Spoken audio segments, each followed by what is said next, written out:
ಚಿಕ್ಕಮಗಳೂರಿನ ಗಾಂಧಿನಗರದಲ್ಲಿ ಭಾನುವಾರ ತಡರಾತ್ರಿ ಒಂದು ಆಘಾತಕಾರಿ ಘಟನೆ ನಡೆದಿದೆ. ಒಂಟಿ ವಿವಾಹಿತ ಹಿಂದೂ ಮಹಿಳೆಯ ಮನೆಯಲ್ಲಿ ಯುವ ಕಾಂಗ್ರೆಸ್ ಮುಖಂಡ ಕಾಣಿಸಿಕೊಂಡಿದ್ದು, ಆತನಿಗೆ ಸ್ಥಳೀಯ ಯುವಕರ ಗುಂಪೊಂದು ಮನೆಗೆ ನುಗ್ಗಿ ಆತನ ಮೇಲೆ ಹಲ್ಲೆ ನಡೆಸಿದ್ದಾರೆ.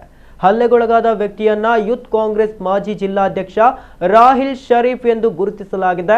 ರಾತ್ರಿ ವೇಳೆ ಮಹಿಳೆಯ ಮನೆಗೆ ರಾಹಿಲ್ ಶರೀಫ್ ಬಂದಿದ್ದು, ಬಹಳ ಸಮಯ ಕಳೆದರೂ ಮನೆಯಿಂದ ಹೊರ ಹೋಗದಿರುವುದನ್ನು ಗಮನಿಸಿದ ನೆರೆಯ ಮನೆಯ ಕೆಲ ಯುವಕರು ಅನುಮಾನ ವ್ಯಕ್ತಪಡಿಸಿದ್ದಾರೆ.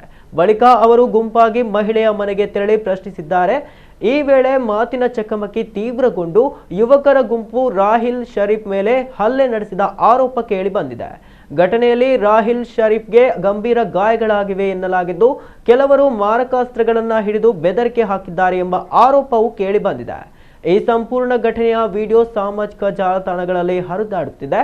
ಕಾಂಗ್ರೆಸ್ ಮುಖಂಡ ಮಹಿಳೆಯನ್ನ ದುರ್ಬಳಕೆ ಮಾಡಿಕೊಂಡಿದ್ದಾರೆ ಎನ್ನುವ ಆರೋಪವು ಕೇಳಿ ಬಂದಿದೆ. ಇದು ವೈಯಕ್ತಿಕ ಗಲಾಟೆಯೋ ಅಥವಾ ಸಂಘಟಿತ ಹಲ್ಲೆಯೋ ಎಂಬುದನ್ನು ಇನ್ನಷ್ಟೇ ತನಿಖೆಯಿಂದ ತಿಳಿದು ಬರಬೇಕಿದೆ.